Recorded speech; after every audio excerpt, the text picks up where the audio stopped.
Hi, இங்கே பாருங்கள், முலாம்பழம் அரைச்சி வச்சுருக்கோம் ஜூஸுக்கு. முலாம்பழம், பால், சர்க்கரை, 2 ஏலக்காய் போட்டு இது வந்து அடித்து வச்சுருக்குறோம். சரி காட்டாட்டு இங்கே பாருங்கள் போட்டாச்சு.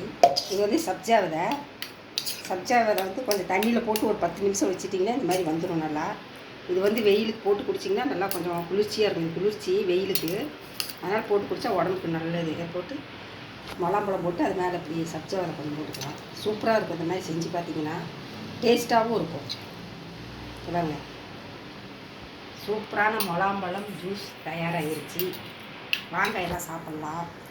எப்படி இது நீங்கள் செஞ்சு பார்த்துட்டு சொல்லுங்கள். முலாம்பழம், பால், சர்க்கரை, 2 ஏலக்காய் போட்டு அடித்து இந்த மாதிரி வச்சுருக்கோம். சப்ஜா விதை கொஞ்சம் போட்டுக்கோங்க. சூப்பராக இருக்கும். இந்த மாதிரி குடிச்சிங்கன்னா எப்படி இருக்குன்னு சொல்லுங்கள். குடிச்சு பார்த்துட்டு வாங்க எல்லாருமே சாப்பிட்லாம். பார்த்துட்டு லைக் பண்ணுங்கள், சப்ஸ்கிரைப் பண்ணுங்கள். பாய்.